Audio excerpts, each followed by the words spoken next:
Hello, everybody. It is What's up? us. It's the Paper Dungeon, and we are joined today by my good friend and previous DM of Campaign One, Hi. DJ. What's up? Unbeknownst probably to the rest of you, Drew is also here. You might just not be able to see him. I don't know if you can or not. Depends on how we edit these videos. He waved though. He's not even no, but he waved. This is one of our one shots for characters that will be present in Campaign 2, of which I will be DMing, and DJ is the player. So we're flipping the script this year. Am I the first one? No, Drew recorded yesterday. Yeah, right? Drew recorded previously. Although what order we release these in is still up in the air. So I don't want to say this is the second one, this is the first one. Who knows? We may put Drew's last. We won't. We should probably put it first because, you know, as we go, I'm going to get more into the groove of things. I was pretty dang rusty for Drew's. But, I think it turned out right. So if it has been released, you should go watch that one. Because, it's a cool story and you get to see more about Drew's cool character. Should release Drew's last so that people don't, see that one and go, wow, these guys suck. Good God, that's terrible. I can't believe we supported this. Oh, yeah, exactly. Or we'll just release two of them at the same time. Yeah. So that way they can go. We'll just 50-50 it. But yeah, and if we haven't released Drew's yet, make sure to keep an eye out for it. And for the rest of our players, all of them will have a one shot about their characters leading up to the start of Campaign 2. If you were a supporter on Kickstarter, then you got to see the unedited version of these. In which case you get to watch 30 minutes of us having technical difficulties before the stream happened. And you are one of the special few who get that privilege. I'm so happy you're here, though. Thank you for supporting us. Absolutely, thank you. But as far as I'm aware, that's all that I have to say at the start. Are we ready to get into this? Oh, I'm so nervy. Okay. I'll take that as a yes. We don't have any fancy intro or anything, so we're just going to get right into it. Our story takes us today, or I should say this evening, to a small little town, practically barely bigger than a village. A town named Ashburn. Ashbourne. Some would call it Ashbourne, and they would be driven out because that's not how you pronounce it. It's Ashburn. People are very technical about it. We're going to zoom in. Oak. Absolutely. We're going to zoom into a little, barely bigger than a hut, really, on the outskirts of this village. And we're going to focus on a strapping young man who is currently creeping through his house as it approaches dusk. DJ, could you please describe to us who we see in this image? Absolutely. So my character's name is Oda Amana. Oda is a young human male. He's probably about 18 or 19 at this point in his life. And man, is he just like some skinny little whippersnapper, kind of tall. I shouldn't say he's super tall. He's very average. He's like 5'10", but he's probably like 140 pounds or so. But like, there's not an ounce of fat on his body. It's just like solely muscle and bone. So like, he's kind of got like a little bit of a figure to him, but not really. Yeah, like he's got abs because he doesn't have any fat at all to cover just him up. There. Exactly. And they're not defined at all. It's just a block of muscle. It's a lean cut meat here today. Exactly. At this point, he has kind of like some shaggy brown hair, kind of shorter on the sides, a little longer on top. That kind of goes back, and with like a middle part. He's got like just like the start of stubble on his face, kind of like what I have now, but like much patchier. Definitely like wants to be able to grow facial hair, but can't do it at all. Yeah, like yours is purposeful. Oda's is not. Yeah, his is not. His is just I haven't shaved in 4 years, and this is the most that I got.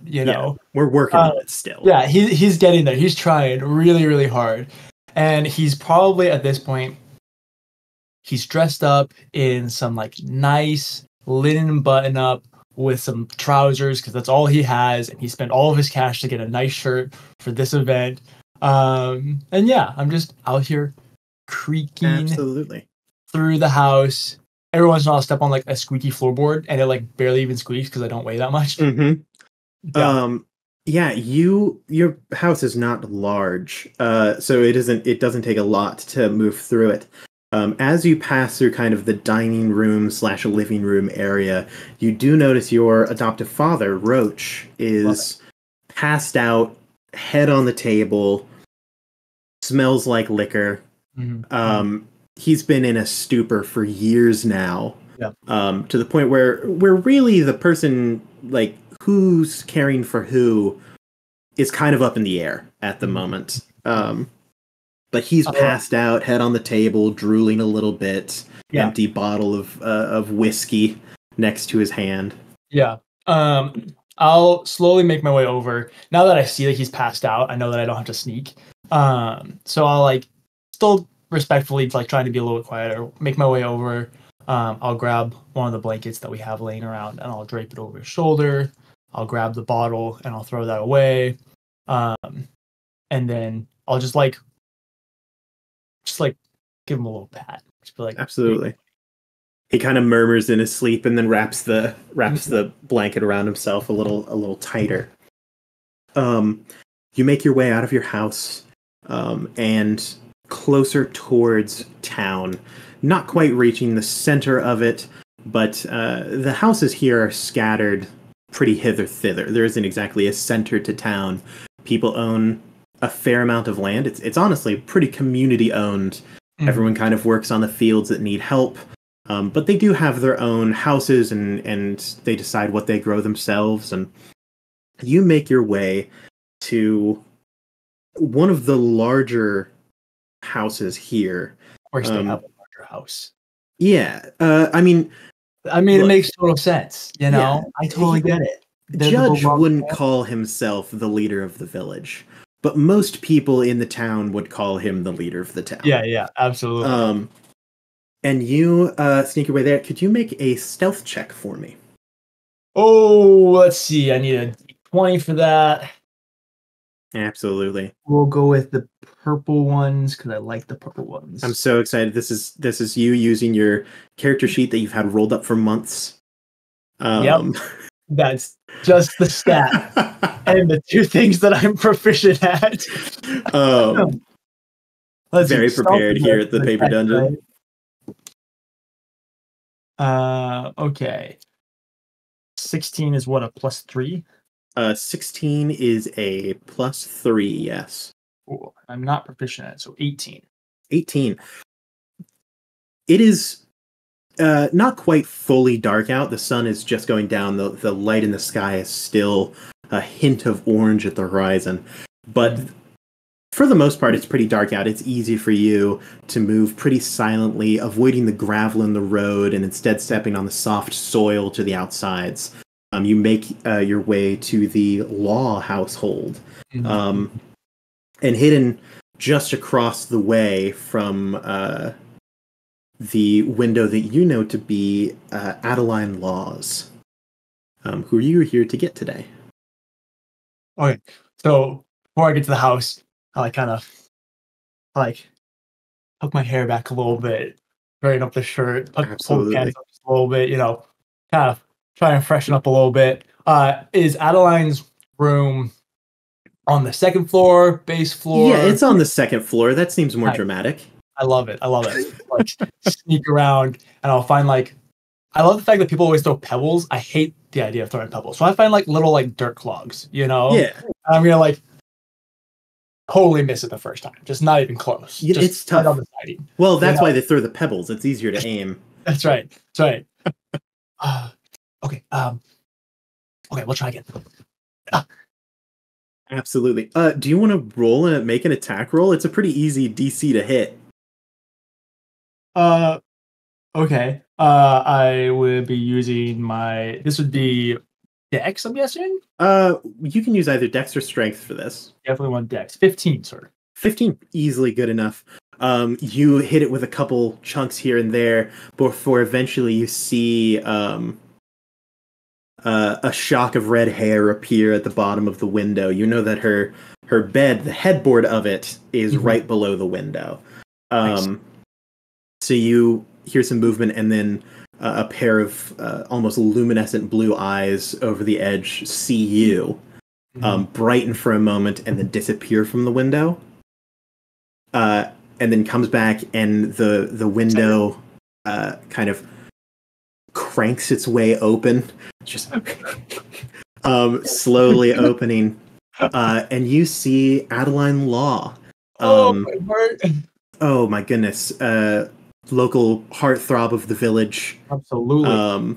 Chased by many, caught by none. Adeline Law has a shock of red hair, practically flaming down her back, and electric blue eyes. Mm-hmm. Pale, almost waif-like. She appears in the window, and she says, "What are you doing here?" I need you to sneak out. Come on. She like pauses for a moment and gives you a look and goes, "It's awfully late for a lady to be past her bedtime." That's true, but I have a surprise for you. Well, I'm a sucker for surprises. And she just throws a rope out. Like, she's been prepared for this. Absolutely. She pretends to be coy, but she's all about it.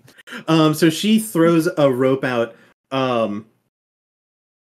The most awkward part of this is the most dangerous part about it is that she doesn't have a way to get the rope back in. So it doesn't go all the way down.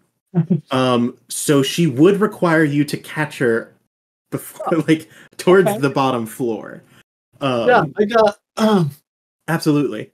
I got some muscles to do it. She looks down. Can you roll an athletics check with advantage? She is trying to help you here, and she also is like 125 pounds wet. Like, she's not a large person. Absolutely. She does the thing where she's like, she kind of knows that her boyfriend's not super strong, so she like tries to help him out a little bit. I love it. Strength 12 is a +1. I'm not proficient in athletics. Oh, but I get advantage. Okay, I can do this. That's a 4. Okay, 13. Hey, 13 is above a 10, which was the DC for this. If we multiply it by 10, that's 130 Absolutely. pounds of catching potential. She's 125. You aren't trying to, gosh dang, throw 200-pound bales of hay here. You're catching a pretty light girl who is trying to assist you in said catch. You've also done this before. Absolutely. So she ends up in your arm and then quickly steps to the ground and says, "Miss Romana, I didn't take you for such a debonair." Will you, Miss Law, anything? Well, go ahead and then steal me. Yeah, tuck the rope back up, and then I'm guessing I totally missed on the first try. Oh, yeah. She pretends not to notice. One second. Coil back up. This time it lands in her room.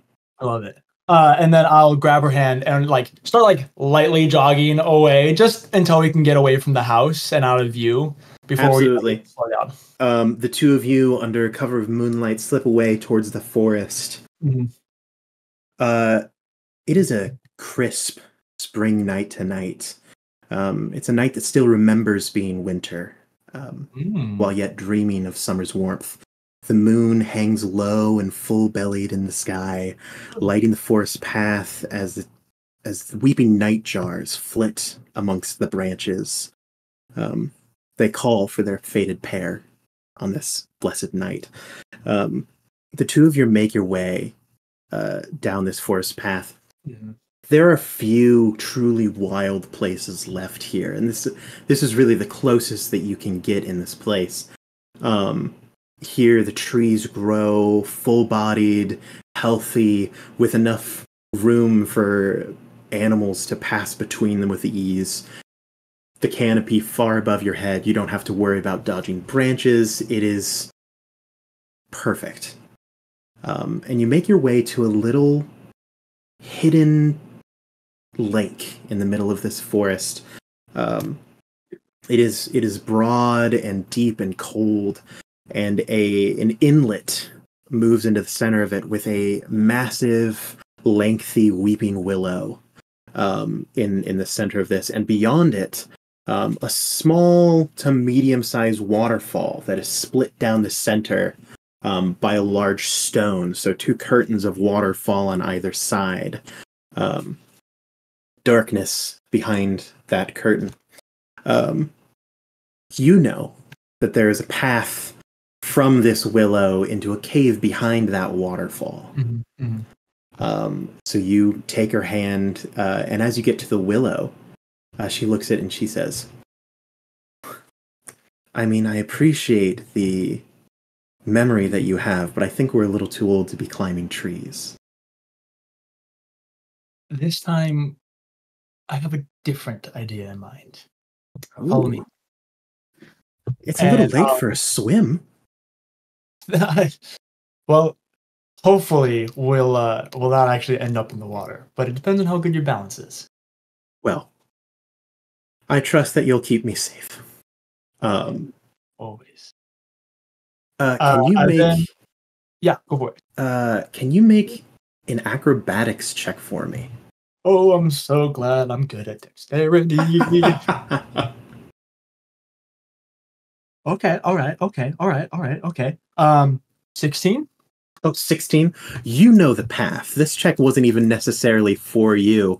You actually hear a little gasp of breath as you step out from the bank of that onto the water. She expects you to fall practically deep in.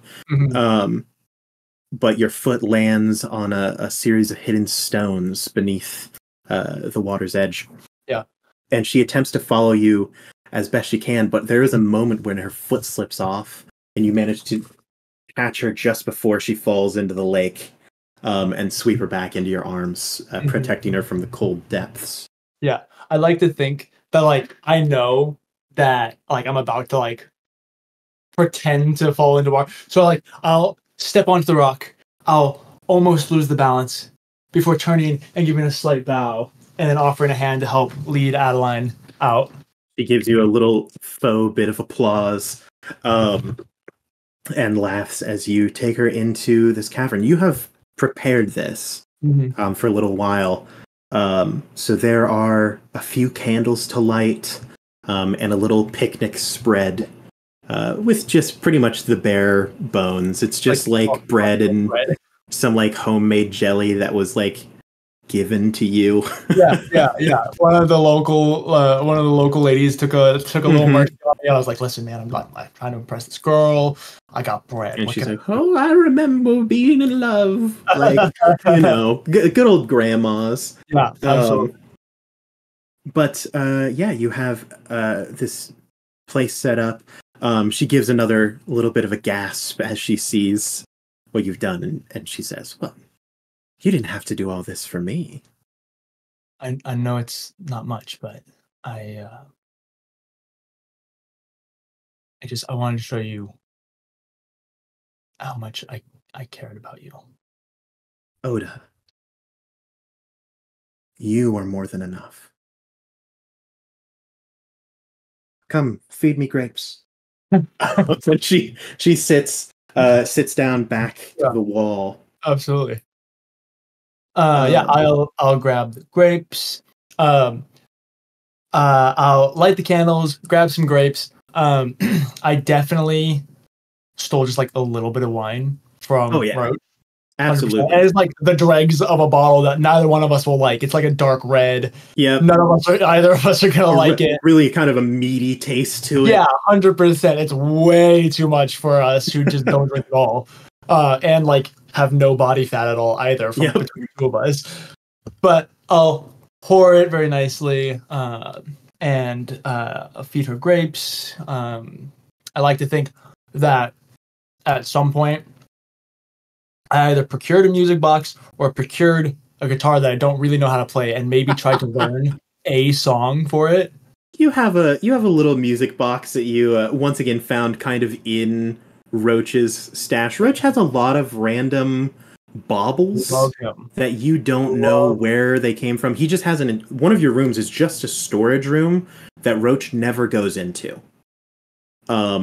That is just like you kind of poke around in there and find some cool bits and bobs every once in a while. Yeah. As time moves forward, uh, she starts in a conversation that is pretty common for you. As she stares up at the sky, cloudless and clear. You know where it's going, she says. Where do you want to go? In that night sky. My love, as long as I'm with you, I don't care where we go. Oh, come on, you have to have something you want to do, not just here. Well, I definitely don't want to be here. But I don't think I really care.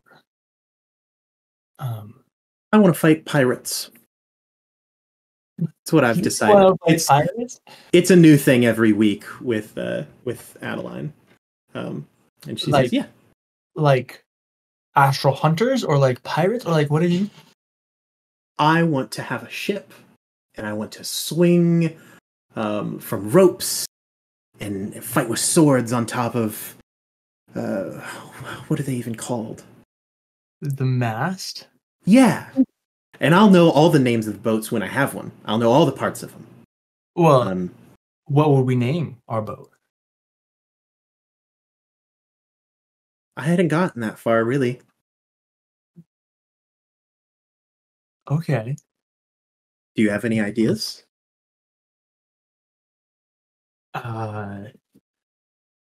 No, I don't. I mean, we can save it for when we have a boat. But I wanna weigh anchor. I wanna fly. I wanna see. I wanna go right up to those stars above us, and I maybe even want to steal some of them. We keep talking about these things that we want to do and places that we want to go. What if we just went? We will, but I can't leave. Can't leave Papa. Not yet. Not yet. Um, this year. This year I'm old enough to go. And he can't tell me otherwise. Okay. And I think Roach is getting to a point where he doesn't really need me to take care of him anymore. So Let's go. Let's Yeah. fly amongst the stars and see the things that we've never gotten to see before. And see things that no one's ever been and no one knows about. Let's discover something. We'll go dancing with kings and laughing with pirates. Well, maybe a little bit of swashbuckling. It's not fun if you don't have a sword. Seeing you with a sword would be the highlight of my life. Well, I plan to make a lot of those highlights. Well, As this is one of them for me.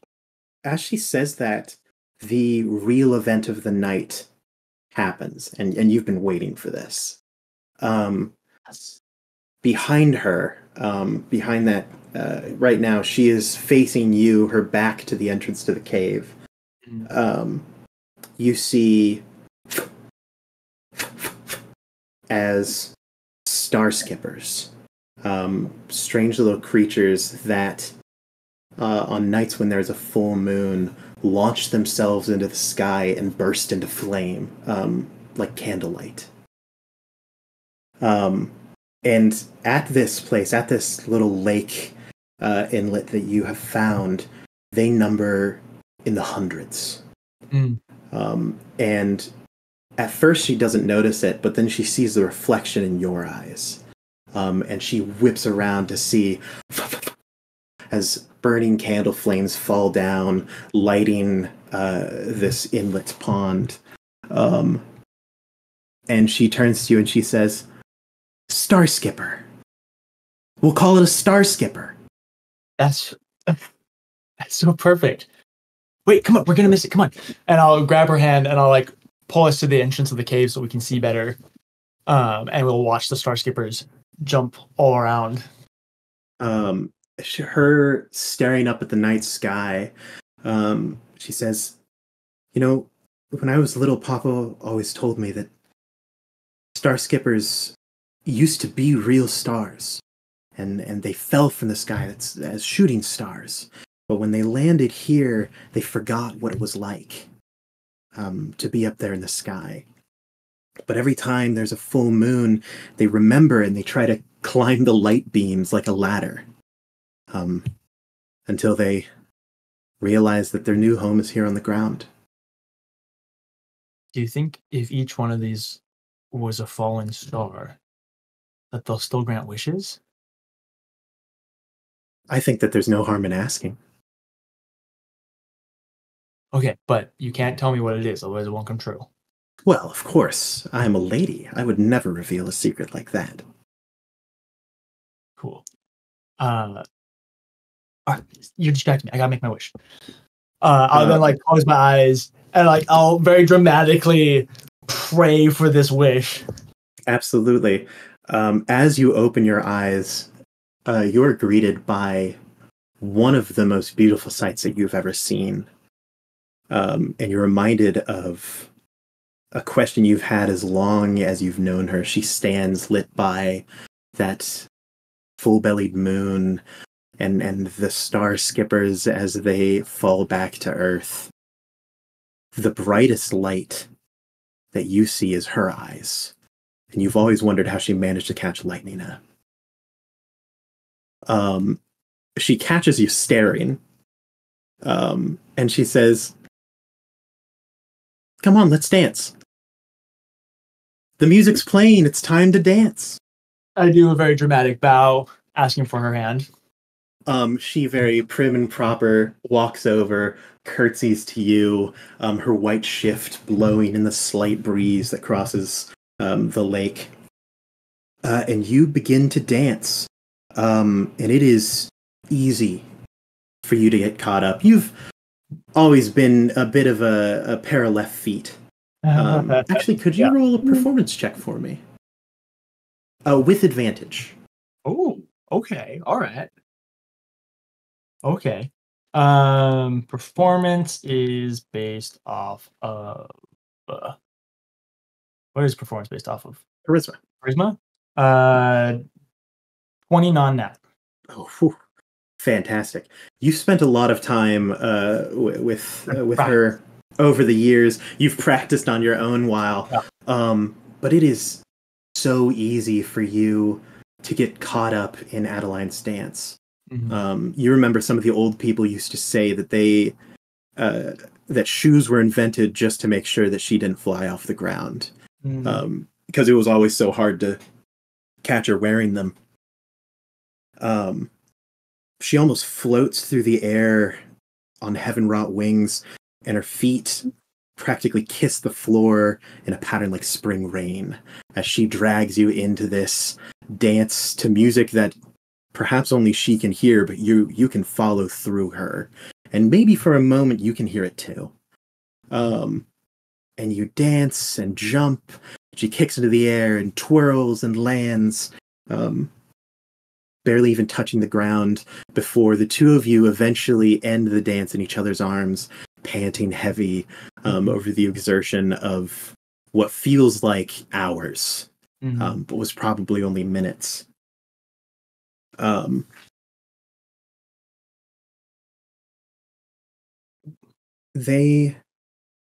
She sits back down against the wall, kind of panting, and she says, "Do you really promise?"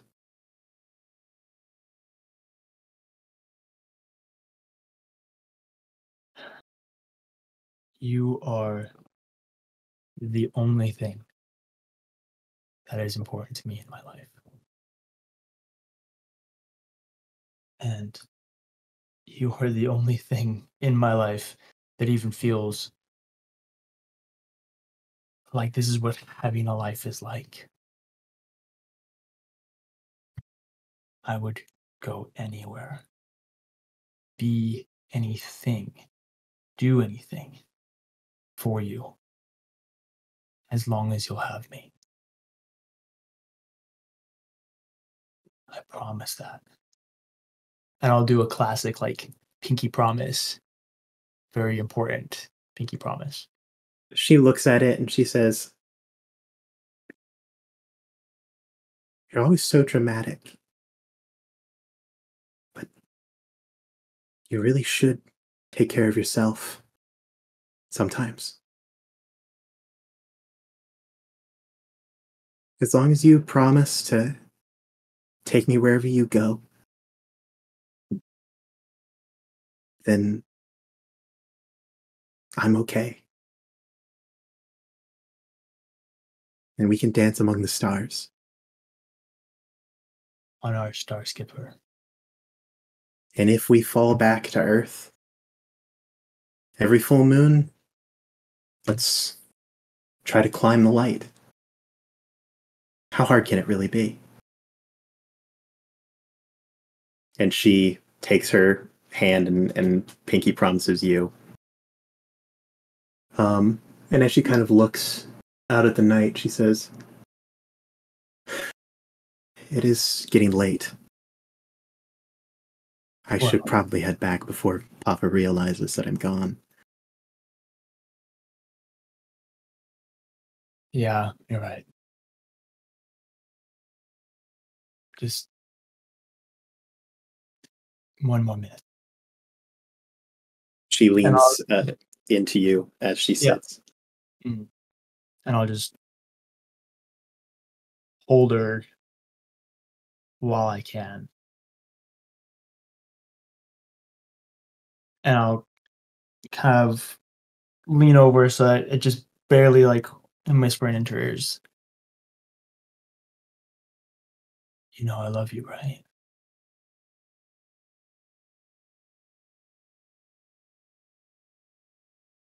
As the sea loves the moon. Yeah. And then I'll slowly, begrudgingly stand up and offer a hand. She daintily takes it back to her kind of sarcastic self as she gets helped up. And this time, with confidence, she leads you over the hidden stones. Yeah, she's basically dancing across the water at this point. Absolutely. Yeah, I'm like trying to keep up at this point. But you laugh and kind of joke in hurried whispers of the young who think that they'll never die. As you eventually make it back to her house, what? Well, use you? I won't mention it. Hey, it's the overconfidence of youth, you know?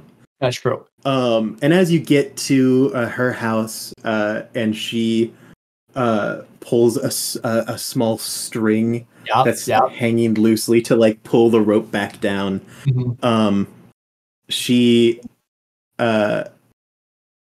steps kind of on a little like bush briar stick out so she can get high enough to grab the rope. But right before she does, she leans over and she plants a kiss right on the side of your lips. And she says, as she pulls away, "Thanks for the dance." And she, like a little mouse, scurries up, pulls the rope in, and then cranks that window shut. I'm like, she could probably see it, and probably a little too loud for still being right next to her house. I just go, yeah, you're pumped. You're clicking your heels. Yeah. As you make your way back home. And you lay in that bed for what feels like forever, almost believing that you're never going to fall asleep. And then you open your eyes and you wake up. The feeling still burning on your face. Your heart's still racing. But it is a new day. Mm-hmm. And you have just experienced what you, at this point in time, you can almost definitely say is the greatest night of your life. Absolutely. Um, When I step into the kitchen, is Roach still asleep? no. Oh. You take a step out, and Roach is up and moving. The blanket has been folded, and he is just kind of standing with his hands on the counter, and he turns to look at you, and his eyes are clearer than you have seen them in years. Roach has these almost violent purple eyes, like deep, Wow. bright violet.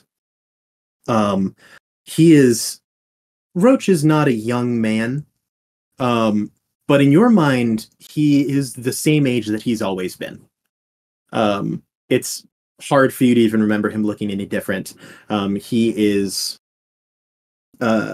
he has unkept brown hair, and deep scars that crisscross over his body. Some of them silvered and healed. Others look almost fresh at times, still a little swollen. And he looks at you and he goes, "Hoda,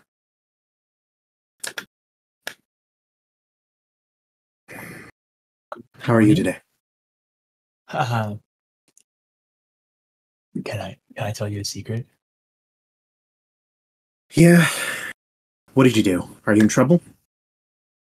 The grin on your face tells me that you think it's a good thing. She made.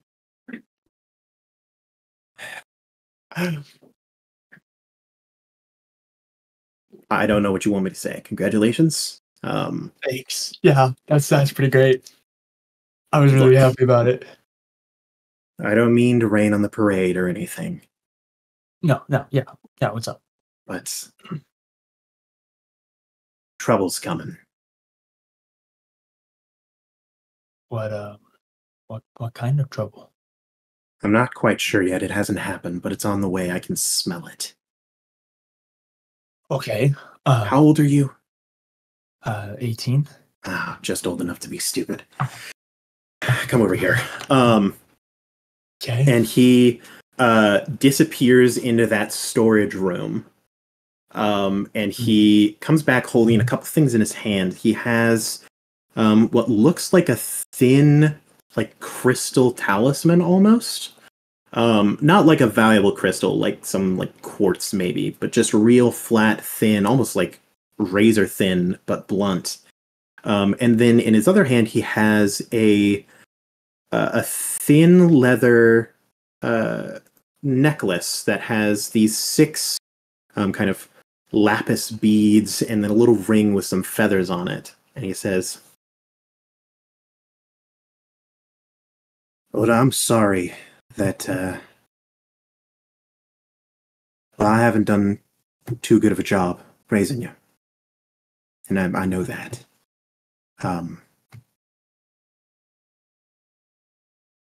So now that you're old enough, these are for you. This," and he holds out the necklace. This has always been yours. But well, it was actually, from what I know, it was your mother's. This is a gift from me. And he holds out the little talisman and he says, "I have missed a lot of who you are. But I know well enough that you're just as stupid as I am, and you're twice as courageous. Which means that as much trouble as I got into, you're going to get into twice as much.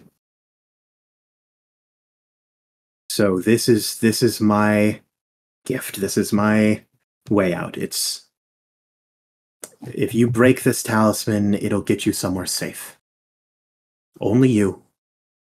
You can't take anyone else. If you break the talisman, it will teleport you. No giving it to anyone else or anything. It won't work." Okay. Thank you. At some point in time, you're going to have to make choices. And those choices are very rarely going to have an option that's a good one. And so this is your ability to add another choice that just saves you. And as long as you're alive, you can keep making choices. But for what it's worth, I'm glad that you're courageous. And it's also the thing about you that makes me the most scared.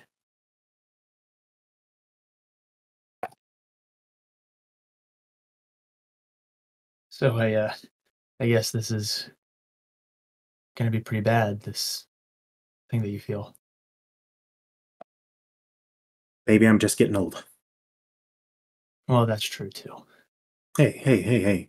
Okay. Okay. I know that I said that, but I'm not that old. All right. And you're not nearly old enough to you. I know that you can't take me. So don't go talking back now. I'm trying to be heartfelt. And I don't do that well. I'm sorry. Yeah, should be. That's right. This is about respect. All right. You're getting to the point where you're a man now. And once you get to the point where you can beat me up, then we can talk about changing how you speak to me. But until that point, you're still my boy. And I will be treated with respect. Yes, sir. Now, you probably have work to do. But, keep an eye on the sky and hope I'm wrong. Yeah. Also, I hope things go well with, what's her name? Adeline. Yeah, sorry. The only friend that I've had for like the last 10 years. Come on. I've been busy. Yeah, I know. Well, go on. You've got work to do. Okay. I'll take like one step before going back and like giving him like a really quick little hug. He's like caught off guard, and it's an awkward like. Yeah. But he does. It's like hugging your grandpa who doesn't talk to people. Yeah, for sure. And so, but he does eventually move into it with kind of like that manly, like there, pat. buddy. Yeah, exactly. Like, and then he like pushes you way into like a handshake kind of deal. Yeah. And he's like, remember, no matter what happens, as much as it's not fully true, it is to me. You're my son. And so I expect you to make stupid, ill-informed decisions. And know that I will yell at you for them. Yes, sir. Absolutely. All right, now get out there and raise some hell. And by that, I mean, they're needing you in the fields, probably. So. Yeah, okay. And I'll go and I'll put the necklace on and then tuck it into my shirt. And then like the talisman, I just like. It does have a hole, so you could string it on the necklace as well if you would like. Oh yeah, I'll string it onto the necklace, and then I'll just tuck the whole bulky thing into my shirt. Absolutely.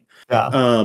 You head out the door towards the field and catching a backwards glance, you see Roach, kind of just running his hands over things in that storage room, reminiscing about things that you, frankly, have no idea what they are. You head out into the sunny spring day. It's starting to warm up, and people are already working the fields. It's pretty early in the day. You slept in a bit because you had a late night. But people have been hard at work. You see everyone in the village is out in the fields, planting, tilling, throwing out mulch and laying down like basically weed barriers and fertilizer. Yeah. You do see as you're walking by, Adeline is out there as well. She isn't in the fields at all points in time. She has kind of the task of like running errands between different farmers, bringing them water, food when it gets lunchtime. She's the one who rings the dinner bell as everyone has gotten together and kind of to notify when everyone is lunch. You two catch eyes, and you do see her like wave, and then blush and turn away, and just quickly, hurriedly, kind of wander off. I'm like, just gonna wink. Dang it. As you're walking to the fields, you do hear a voice call out to you, Hmm. and it says, "Oda, mind if I talk to you for a minute?" Yeah, I'm on my way. And I'll. Absolutely. You know this voice very well. Mm, This is Judge Law, yeah, Adeline's father. yeah. Judge is a good man. Absolutely. He is a hard worker.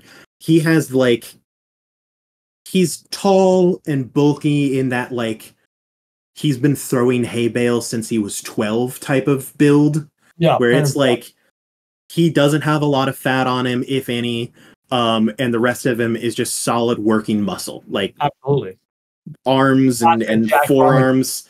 You Yeah. can see when the muscles tense, it's like iron cords, like bridge steel cords that just like go down his arm. And he's takes out a rag and wipes away and kind of wipes his hands off, and he says, "Oda, mind if I talk to you for a minute just over here?"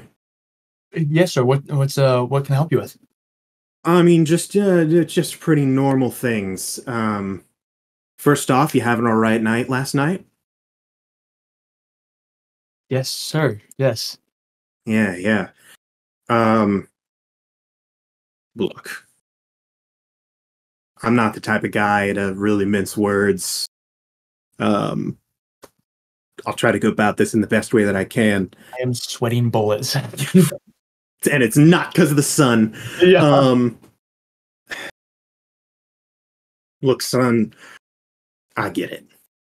All right, I was a boy once.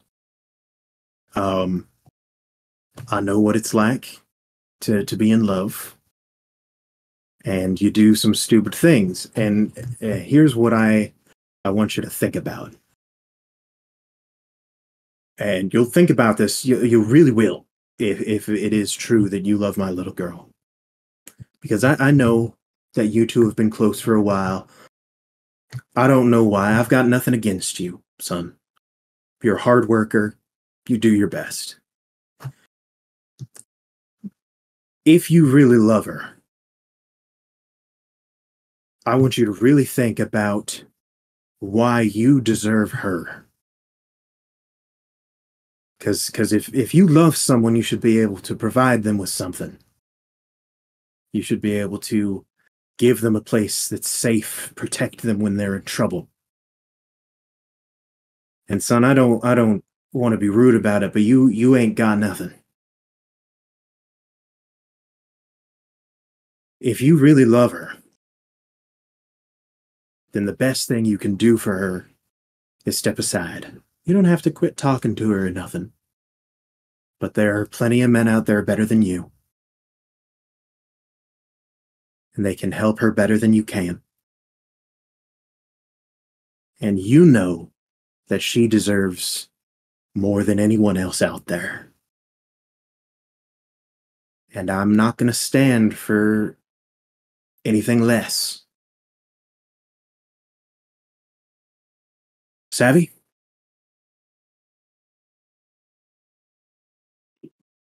Sir, I mean this with the utmost respect. But you are absolutely right. I will never deserve her. She's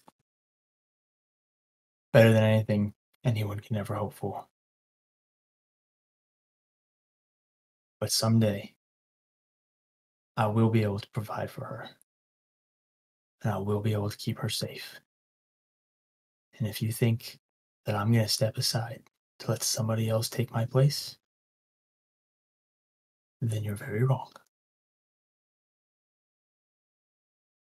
But I can do this. I can earn your favor, and I can protect her.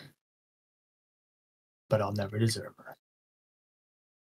and I'm gonna just stiffly walk away, trying to be really cool. He, as you're like trying to slowly back away, you realize a few things. The first is that in some strange way, Adeline gets her eyes from her dad. His eyes too are blue, but instead of being that electric, luminescent blue, his are like cooled steel. The hammer of a rifle steel. And you didn't think that his eyes could get harder than they were. But they lock with yours, and it is like you're staring down the barrel of a gun. And his hand reaches out to land on your shoulder. The second thing you realize is that this guy's grip strength puts a vice to shame. Yeah. And it fully locks you in place. And he looks at you and he says, "As I said, son, I don't have anything against you. I don't have anything against you. I don't have anything against your old man. But I won't lose my little girl. And I know that you say you aren't going to hurt her. But I know trouble when I see it. And being around you is just that. And so I get that you're stubborn as a mule. In some ways, I think that's a good trait to have. But as stubborn as you are nowhere near what I can be when I set my mind on something. And so this is the only warning I'm going to give you. Do what you know is right. Take a step back and let my little girl have the life that she has always deserved. And you don't have to tell me that you will. Because I hope somewhere inside you I've planted a seed of fear. Because I believe myself to be a good man. But for her, I will become whatever she needs. And if that is being a bad man, then I'll leap into hell myself. Now, we've got fields to plow. We've got animals that need fed. And we've got rows of beans that still need planted. So I'm going to go about my way. I'm going to do my job for the day. I expect you to do yours, like you always do. And I want you to sit on what I've told you today and really think it through. And I want you to come to the right decision.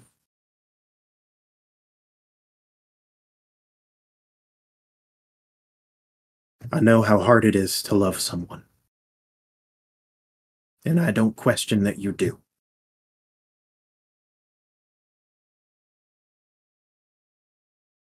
But not her. Not this time. And he takes his hand off your shoulder, which is now a little bruised. The blood comes back to your arm, and he hears one of the farmers yell, "Judge! Judge, we got a problem with the line." And Judge says, "Bill, I'll be right over. I'll handle it." And he heads back down to the fields. As he heads back down, he'll just hear me say, "Sir, I will do what I know is right." He just gives you a kind of flippant wave over the shoulder as he heads down, as they're like tugging on some. I'm like, okay. All right. I'm like checking my pulse. I'm still alive, right? Oh my goodness. Your BPM is through the roof. Well, I saw like 200 beats. Oh my goodness. Like you're in heart attack range at the moment. But you are now free from the grasp of Judge Law. Terrifying. Could you roll a Constitution check for me? Yeah. Yeah. This is just to Fair. see how you get through your day working in the fields. Um, 8. It's a rough day. You first of all, you had a long night, and it's been in a very emotionally charged 24 hours. Yeah.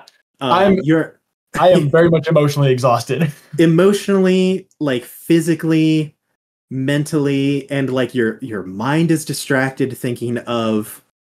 I mean, it's hard to not think of Adeline, and then when you think of Adeline, you think of her dad, and then you go back to thinking about it. It's a vicious cycle for you. Yeah. So you don't even really notice as it hits towards the afternoon, and you're just kind of hoeing away at a stubborn patch of weeds, all on your own thoughts. Mhm. And it takes you a couple seconds to realize that the rest of the people around you have stopped working. Mm.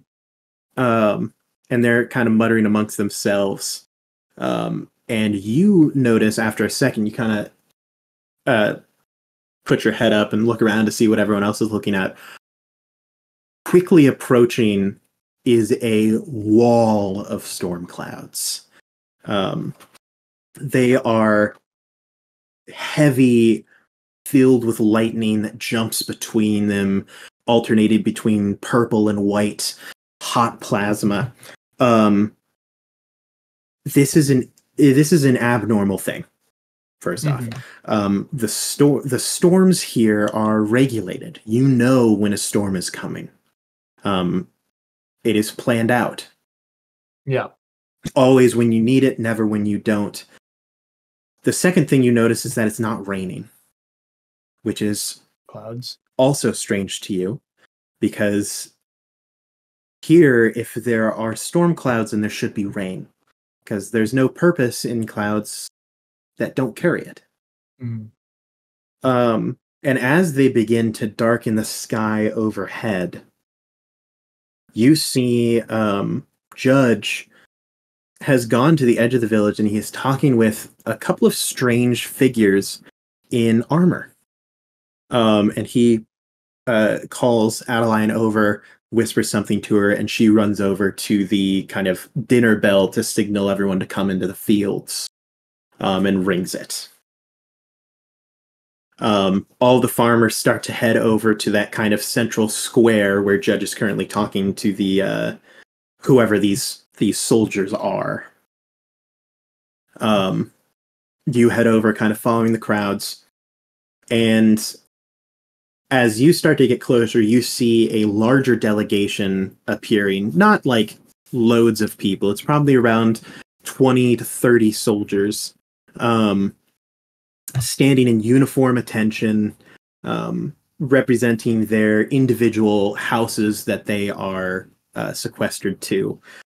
Specifically, the Cloud King, the Wind Queen, the Lightning King, and the Rain Queen, which collectively are known as the God of Storms, between all four of them. And they're kind of the guardians of Ashburn and the surrounding villages.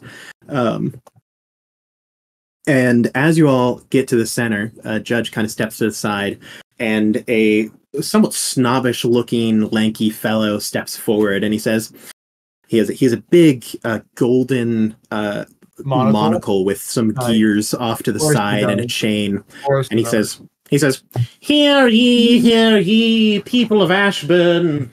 We are the delegation of the Rain Queen. Let it be known that Her Majesty, in all of her grandness, has sadly perished. And so we, her delegation, have been sent to find the next Rain Queen. Perhaps from amongst you, one shall be selected on this joyous occasion. Hear ye, hear ye. And he falls back, and a group of people that you know are kind of like clerical mages step forward, and they begin to perform a ritual as the sky darkens and flashes with lightning. For a moment, nothing happens. And then you hear a gasped sob and almost like a choked, like someone was about to throw up. Two separate people. And you turn and you see that there is rain falling on just one person. Adeline. And she collapses to her knees, sobbing and breathing hard. Her father, standing next to her, Judge, is standing firm. That's where the almost choked vomit sound came from. But he has returned to his almost stately countenance, hard-eyed, showing pride in the selection of Adeline.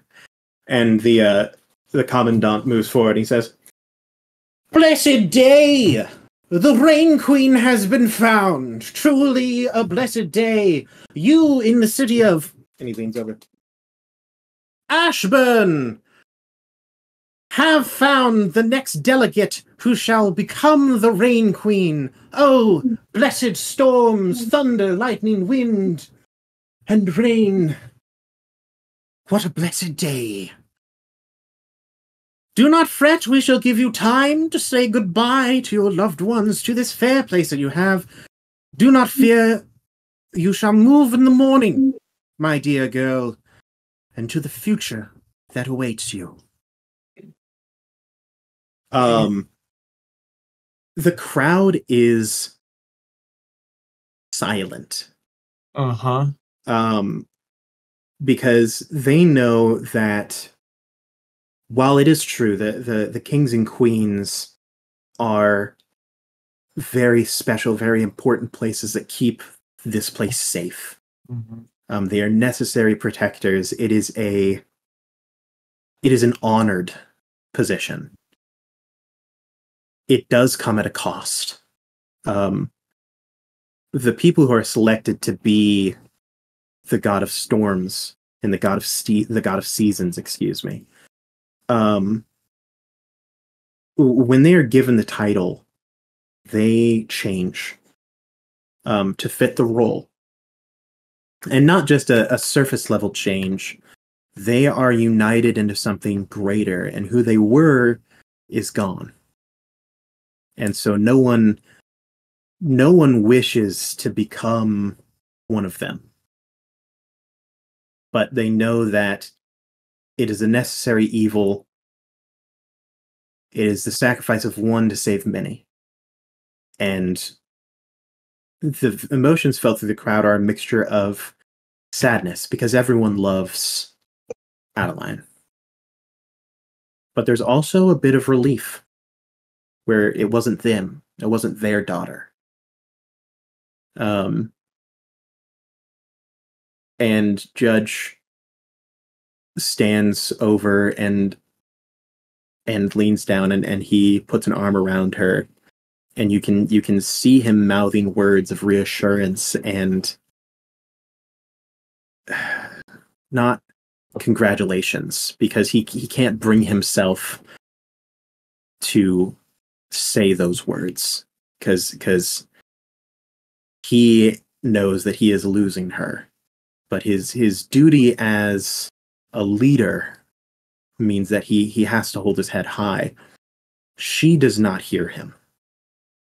She does not see him. Her eyes are focused on you through the crowd. And you can see her mouth the words to you. Save me.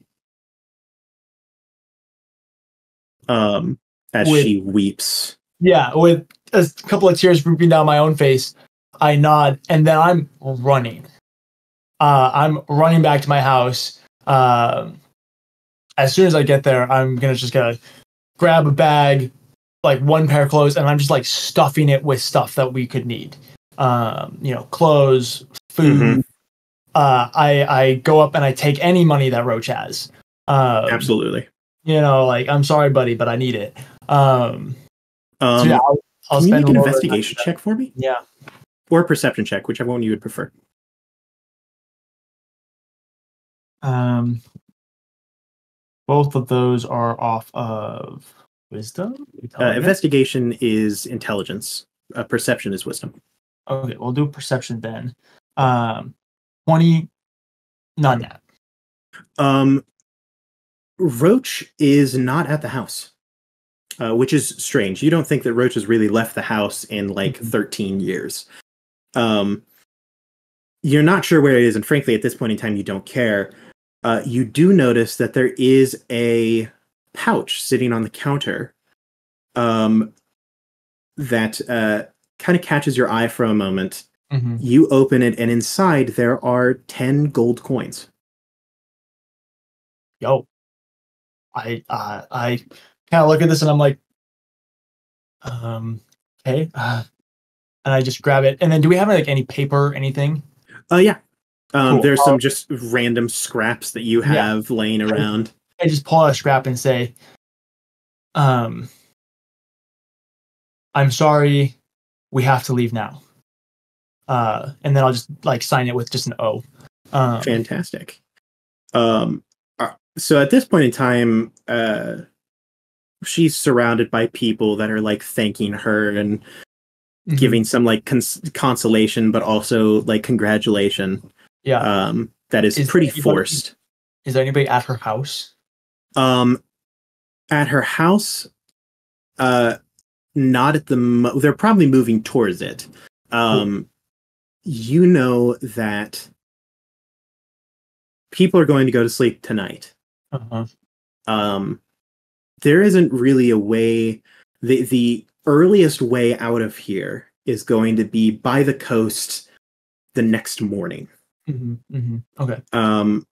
So probably the best route or course of action is going to be sneaking her out kind of in the same way that you did the previous night. Yeah. Although you are aware that there will probably be guards, so it'll be a little bit more difficult this time. Okay. Before people are, I know they're like kind of heading that way. How much time do I think I have? Like 5 minutes of time. Oh, you have plenty of time before it gets like before people come back to night enough. Yeah. But before people are like, oh yeah, before people there, you probably have about 5 minutes. Yeah. Cool. I'm gonna make my way over to the house, and I'm looking for two things. First of all, I'm looking for anything that could be an alternative way of getting in. Then the window. I'm just looking for like any information that I could have that would make sneaking past guards in this situation easier. You do know that they have connected Root Cellar, which has a storm entrance outside as well as an access into their like kitchen, kind of. You know that they have a roof access for easy repairs. Although getting up to the roof is a different matter. Normally it's like through the attic inside the house. There's the window and then the front doors. So those are pretty much your options in and out. Cool. So I'll look around real quick and then I'll grab the shoestring and I'll pull down the rope. And I'm gonna quickly get up into her room. Yep. And then I'll do two things.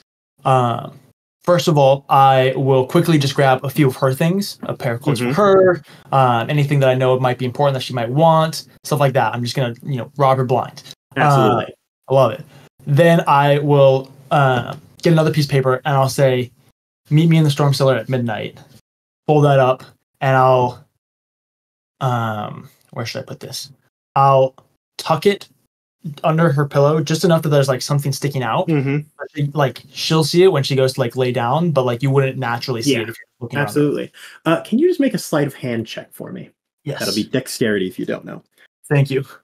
I forget all the time because I just like look at what I'm here for, dog. I'm used to having a thing in front of me that tells me what all these are. 19 plus 3, 22. Oh yeah. This sleight of hand check is not only just for like placing the hint, but also like the speed in which you do all of this to see how quickly you can get in and out. Without any trouble. 22. You get in there, and part of it is you're moving so quickly that like you may have missed something, but frankly, you just grabbed anything that you could see that like won't be missed on initial glance. Like you don't want it to look like they've been robbed. Yeah. And then you real quick scribble something down, kind of in the meanwhile, one hand just grabbing more stuff and throwing it into a bag. Yeah. Tuck it under the pillow. Yeah. Slide out the window, and for the first time in your life, throw the rope back first try. That's never happened before. And then you just book it, and as you like turn the corner, you can hear the sound of the guard, the soldier, saying, "My dear, I do believe that you will make the finest Rain Queen in 100 years. Truly a beautiful girl.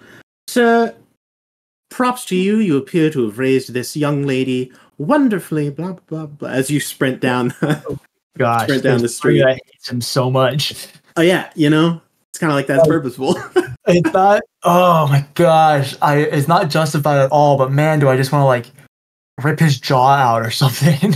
Yeah, he's that type of guy. Yeah. Is there anything else you'd like to do before you start the plan? So this is like towards the evening, right? Because it's like kind of after a day of work. Mm-hmm. So I have just a few hours. Okay. So I'm not gonna run back into town. I'm gonna just run into the woods. Mm-hmm. Do I know, is the storm cellar locked usually? No. Yeah, outside. People don't really feel a lot of need to lock things here because they don't have outsiders really show up, and no one here would steal anything. Yeah. Cool. Okay. So I'll go into the woods, and I'm just going to take next little bit of time to commit to memory the exact route that we're going to take, every rock, every root, anything that could trip us, anything that could get in the way, all of it. And then I'm going to make a backup route too, in case something goes wrong. So I'll just take an hour or two while it's getting dark to really figure out where exactly we're going to go. And then once I have that figured out, I'll spend a little bit more time. I'll stash the stuff. And then it's out by the coast that we're going to. Yeah. It would take you about a night to run there. You aren't too far from the coast, like enough that you can smell the salt on the air from where you are, but like you can't see the ocean exactly. So yeah, it'll take about a night's travel. By the time you get to where you need to be, you may have like an hour before your ride off of here shows up. Okay. Then I will so I'll commit the route to memory. And then I'll stash the stuff, and then I'll sneak back into town, and I'm just gonna try and do just a little bit of research on who I could charter to get us out of here. Oh, yeah. You don't even need to research this. You know that the car to leave this place shows up every morning.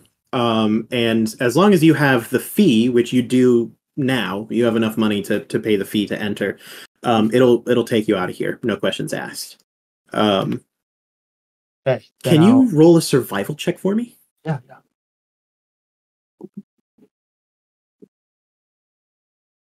Just a flat 10. Flat 10? Oh, no, okay. an 11. Excuse me. Ooh, an 11. That's not a lot better. But it's good enough to grant you advantage on one of the rolls that you're going to have to roll going forward here. Cool. So do you have anything else to do? You wait for the night and engage the plan? Okay, all right. So I know where I'm picking her up, of her stuff. We got the route planned. I have the money for the boat.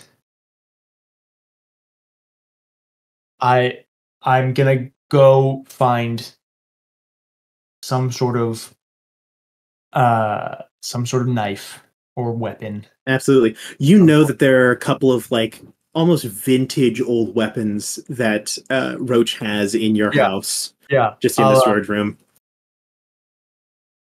Well, can we retcon a little bit and say that I would have grabbed one of those when I packed everything up? Cool. Yeah. Okay. You've got pretty much what you need. Yeah, I'll crouch in the woods and just very impatiently wait for the time for midnight. Fantastic. So in this infiltration with a 10, I'm going to give you the option to basically have one indomitable roll. Okay. So your survival check, your planning, gives you one re-roll of a roll going forward up until the point where your preparation no longer matters. Okay. I get one reroll. Yes. So the first thing that's going to happen is you're going to need to get into the cellar.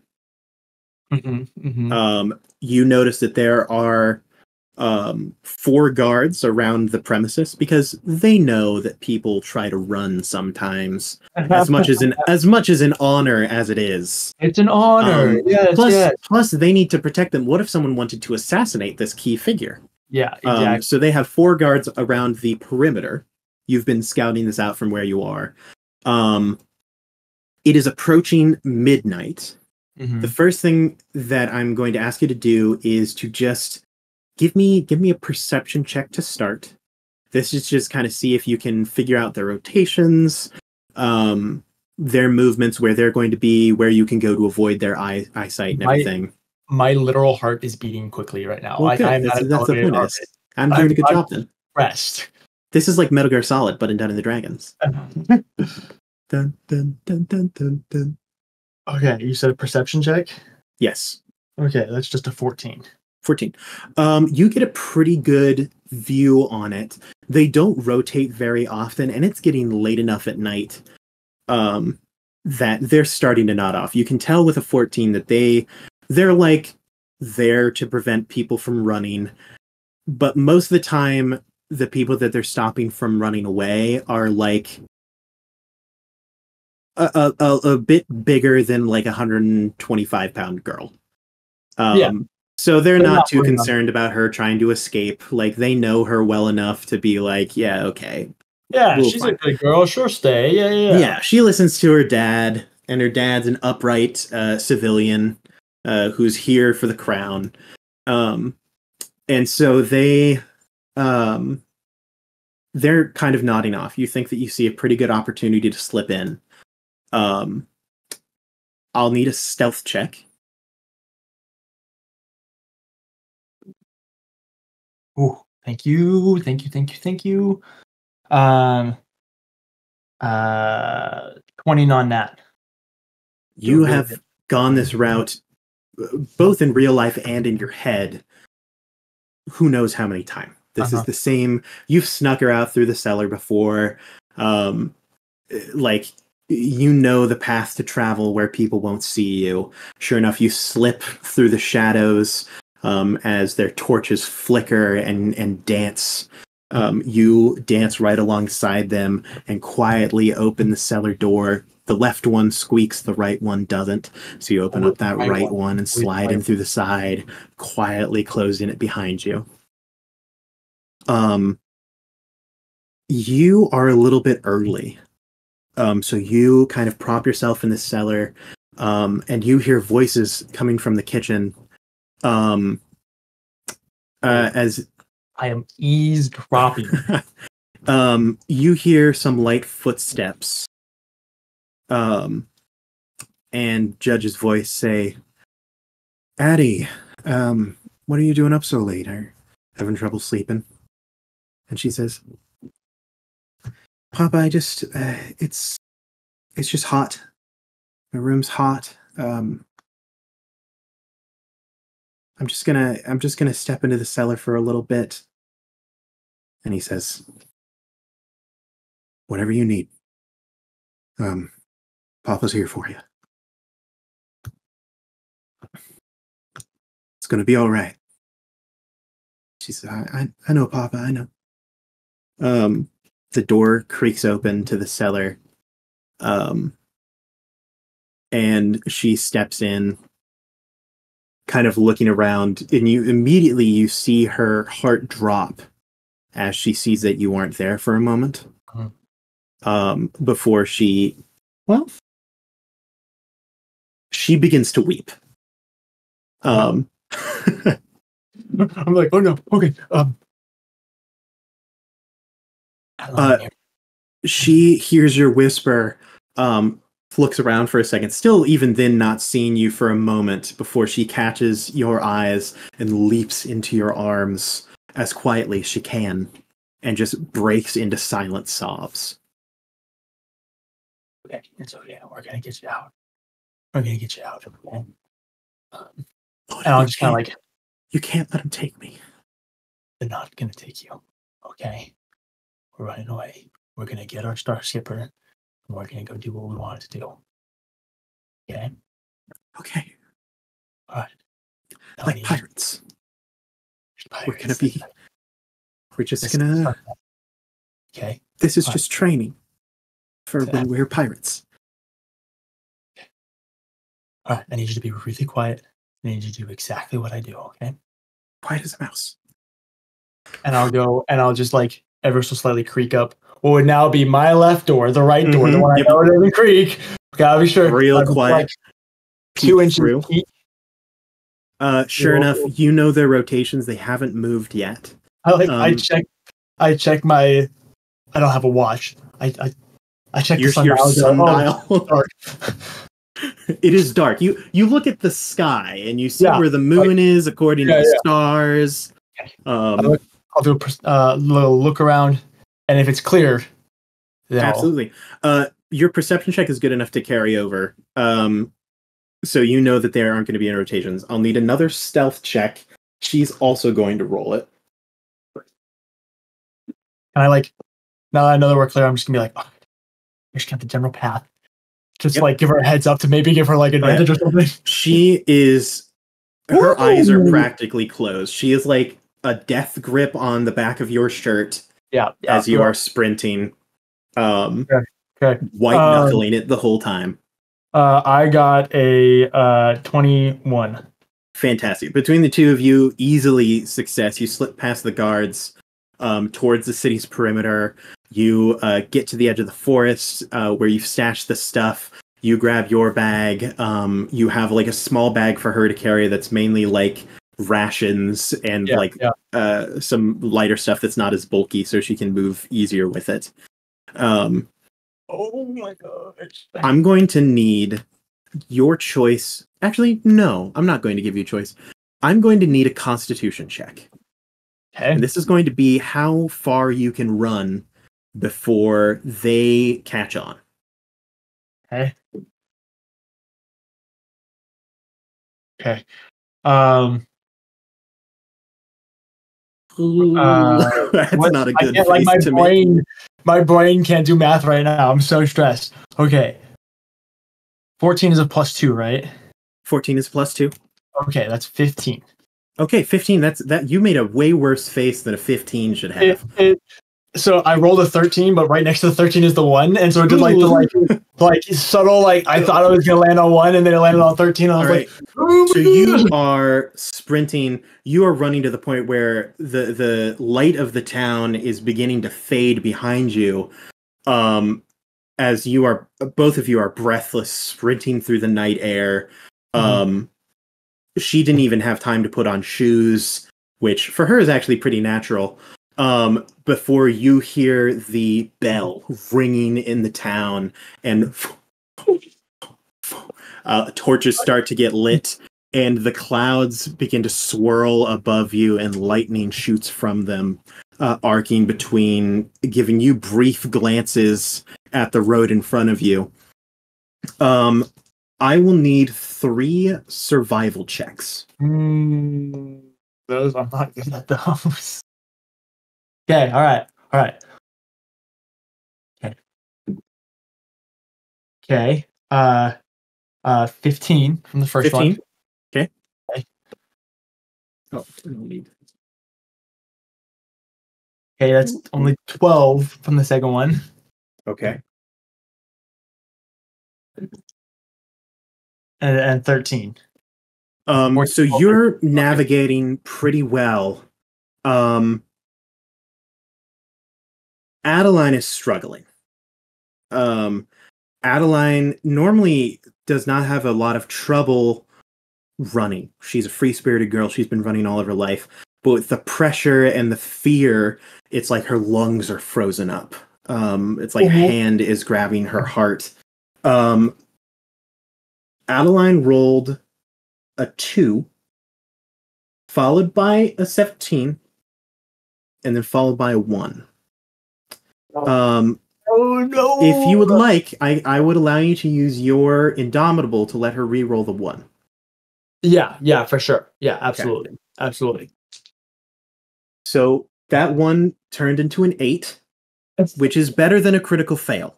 That is better than a critical fail. You aren't sure if it's in your head or you're feeling your heart and the blood coursing through your body, as at this point in time it's gotten to the point where you're almost more carrying Adeline than she is running. As she like tries to keep up with you, but the tears in her eyes and her heart in her throat is preventing her from doing her best and navigating through this. But you can almost hear the pounding of footsteps, the shaking of armor, as those brief flashes of lightning light in front of you. You take a quick look over your shoulder just to check where you are. As you are approaching the coast, you're getting close to your destination. You can smell the salt in the air, hear the sound of the waves. You do see cresting over the hill behind you torchlight. And then for a very brief moment, silhouetted by a flash of lightning, 3 figures on horseback wearing crowns. And beside them, a pair of steel gray eyes. And to their other side, a pair of violent purple eyes. As the 3 remaining kings have shown here to obtain their last member, and at their side runs Judge Law, and on their right hand, Roach. Okay, all right. You get to the cliff's edge, and you are an hour away from when your ride would appear. Okay. Okay, I'll grab Adeline. Okay.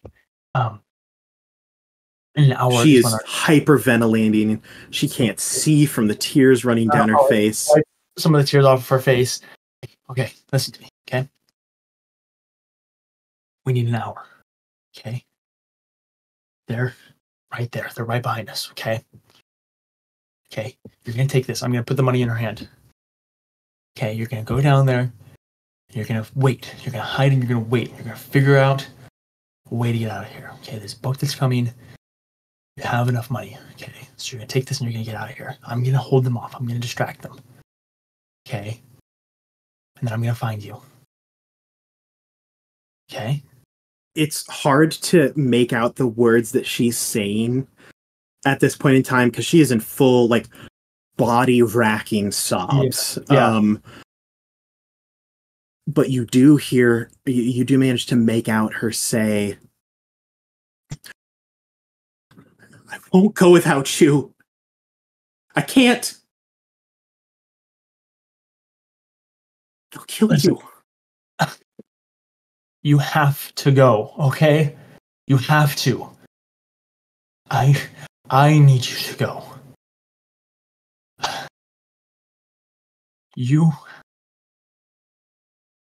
I can't do this without you.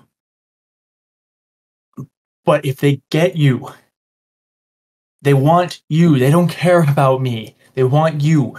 You need the time right now. I care about you. No, I know. Okay. I know. And I will never question that ever again. But I need you to leave right now. I need you to leave right now. Please, if you love me like you say you love me, I need you to leave right now. And I promise I will find you. I promise. And I'll be like cupping her face at this point. I promise I will come find you. Please. Please, they're coming for you. She reaches up and she grabs a hold of your right hand. And she says, don't do that. Don't make a second promise. If it means that you're going to break the first one.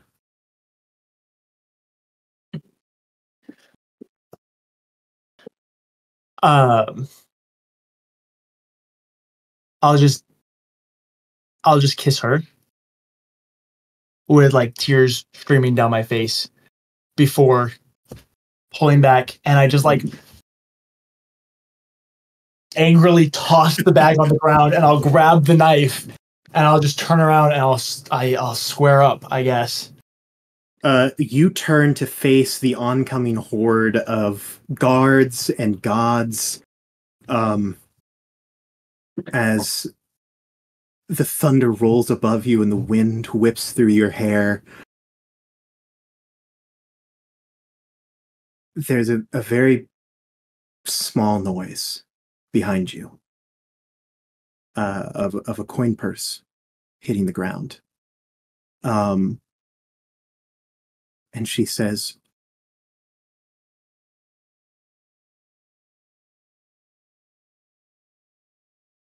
if I can't have you, if we can't go together, I won't go at all.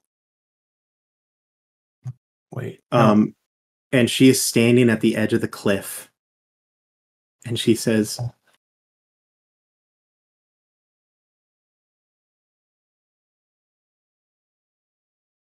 maybe we already are shooting stars. But we should know by now that our place is on the ground.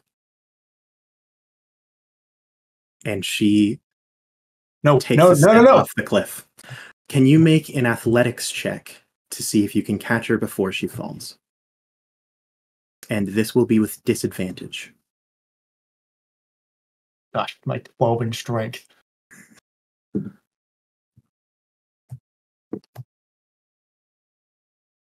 That's an 8. You toss aside your dagger and dive towards the edge of the cliff, arm outstretched, and her fingers touch yours for a moment.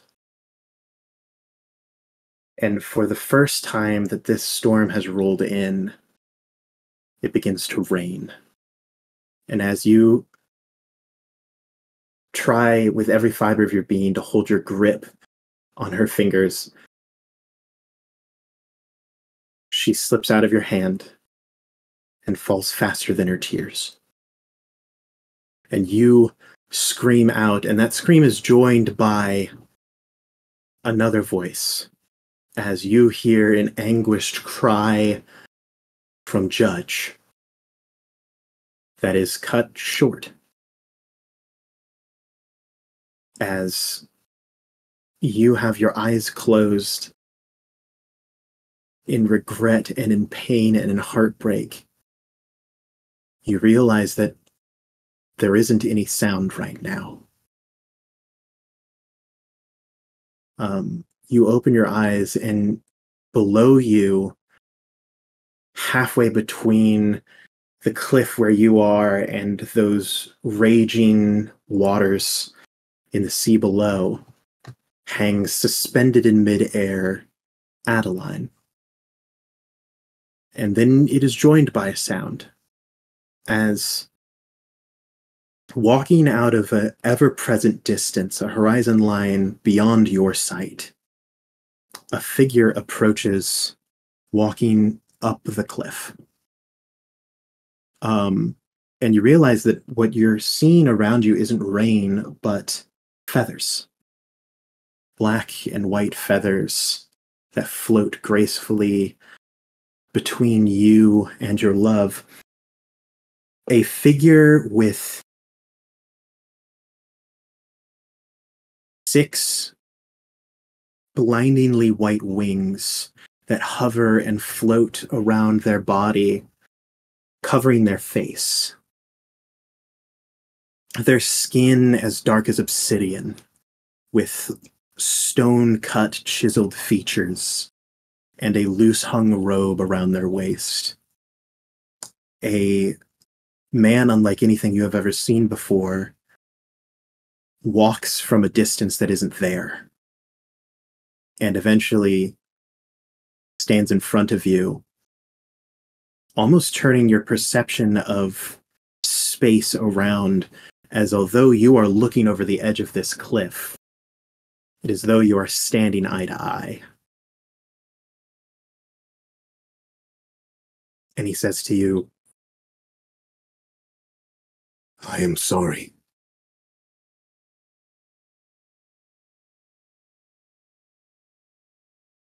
Who are you?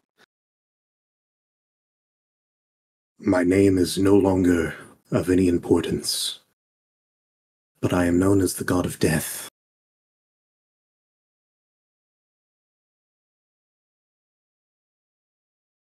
Is that why you're here?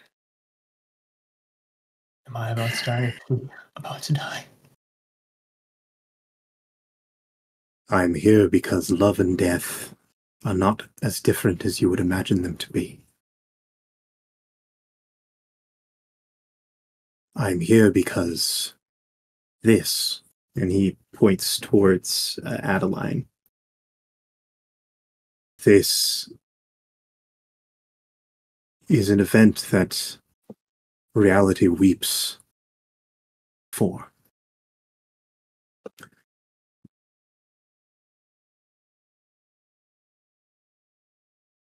I am here to give you a choice.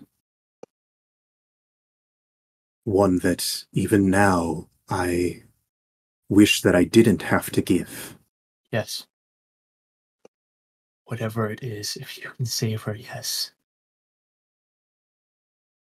I cannot. My role is not to save, and it is not to end. I cannot protect those who need protecting, and I cannot end those who need ended. That is my curse. Before you lie two paths. One, you can move on with time as it is. I shall guide her soul to Elysium, to a beautiful place where she will be taken care of. And you can escape from here and live whatever life you choose. Or there's the other option. A path of pain. You will be hated, scorned, hunted, betrayed. You will suffer more pain than you have ever deserved, and you will not be thanked. You will be feared. But I can promise you that at some point in time, I know not when, I know not how, you will be presented with the ability to save her, to bring her back, to grant her the life that she dreamed of. I will bind her soul to yours, so you can walk together, so you can dance among the stars. And when the time is right, you can bring her back. You would need to be my disciple, a cleric of the god of death, feared and hated and scorned until you are needed, and then afterwards abandoned again. There is no love for my children.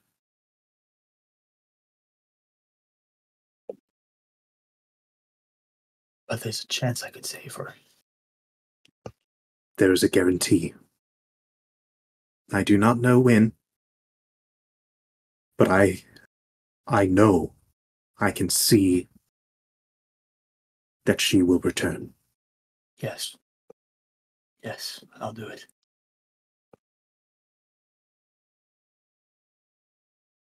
I'll do it. He walks closer to you, and once he's standing next to you, you can tell that this guy is approaching 7 feet in height, solid, chiseled form. But he does not seem frightening to you. His presence is warm, hopeful, and anguished. And you cannot see his face for all but a moment, but very briefly you do see a bit of his mouth that is stained with deep tear tracks. And he says, I was afraid you would say that. Oda Amana.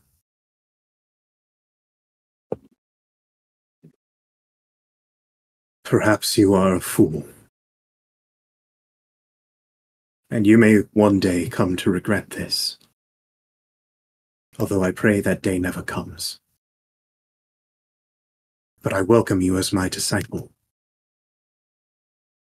As a cleric of the grave.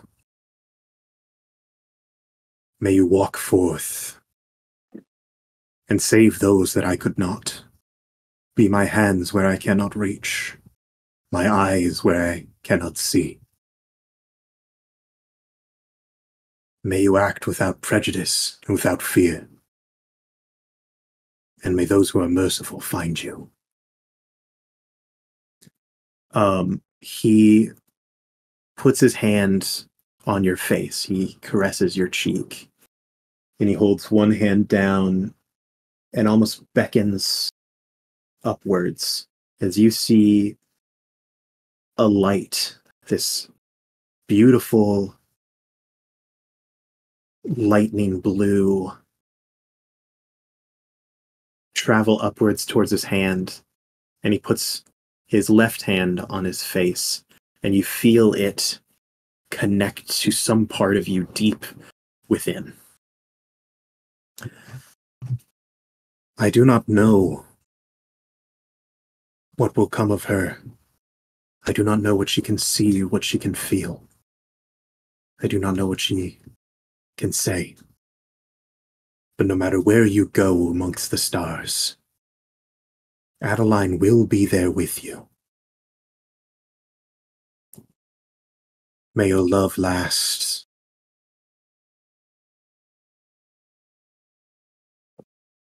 And once again, I am sorry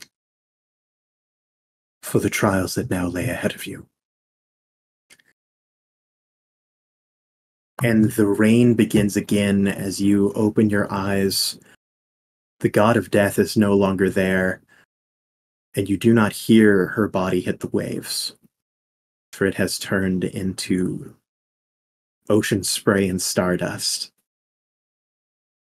The wails of her father behind you start back up again as you turn and see,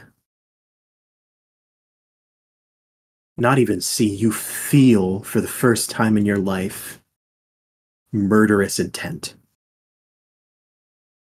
Pure, unadulterated hatred, rage, betrayal, grief, sadness, as a pair of steel blue eyes seek to rip your very soul out of your chest. You see,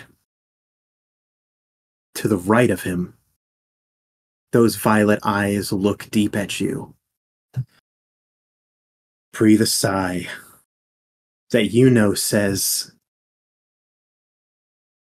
just as dumb, twice as courageous. And he pats his chest. And I'll pull the necklace out of my shirt, and I just bite the talisman and snap it in half with like tears streaming down my face as I'm like staring daggers into Judge, excuse me. The only thing that remains as you leave is a promise on the lips of Judge Law, saying that no matter where you go, no matter where you run, no matter where you hide, I will find you. And you, boom, land on hardwood. Your eyes snap open. And Oda, your joints ache and creak from a rough night as you scratch some old wounds and shake your head from the rough night. Open your eyes. DJ, could you please describe your character to us? Oda. 30 years later, he's 48 now, 49. He is still the same height, but very much has matured. His metabolism has slowed down quite a bit. And you see the ultimate jacked dad bod, about 5'10". He's probably 280 pounds.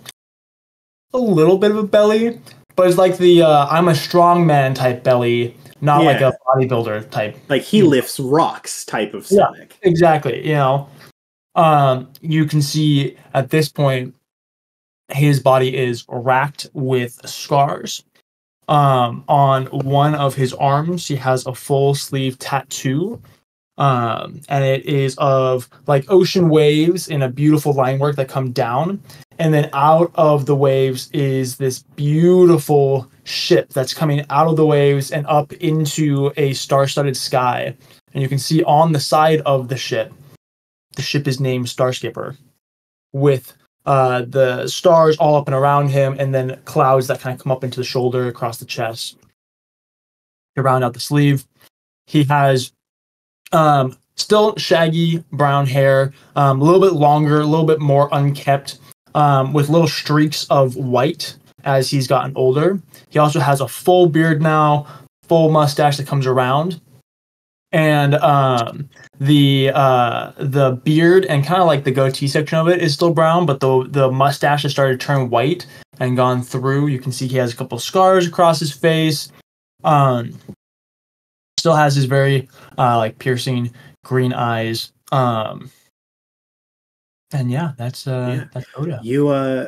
You reach into your pocket and pull out a little emblem of a skull that is has two wings, unattached yet somehow still floating around it. The sigil of your allegiance to the god of death.